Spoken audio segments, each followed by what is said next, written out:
That's me, Alex. Yes, I spent my life in jail. It sounds terrible, right? But the worst part is I didn't even do anything wrong.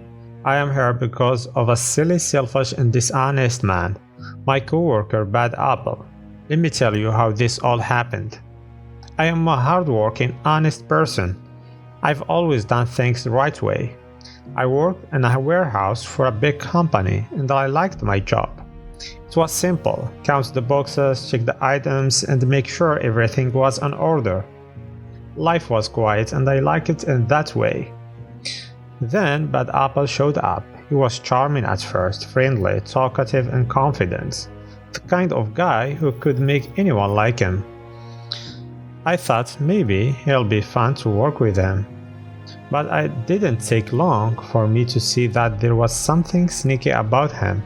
"Alex," he said one day, leaning in with a mischievous grin, "do you ever think about how much expensive stuff is here? Phones, gadgets, all of it just sitting there.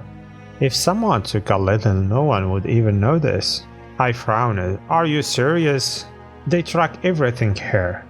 And even if they didn't, I'm not that kind of person." He shrugged and gave a careless laugh. "Relax, man, the company is rich. They don't care about a few things. You're too uptight." I shook my head. I didn't like the way he brushed off rules so easily. I'm a cautious person and I hate risks.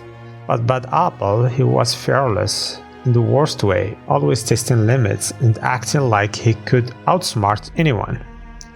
One night, we were working late.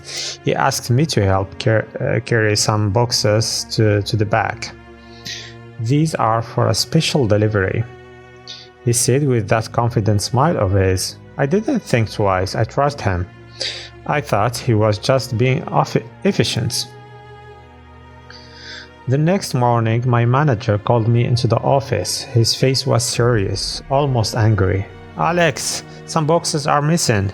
The security cameras show you and Bad Apple moving them last night. What happened?" I was stunned. "What, missing? No, that's not right. Bad Apple said it was for delivery." But Bad Apple didn't show up to work that day, or even again.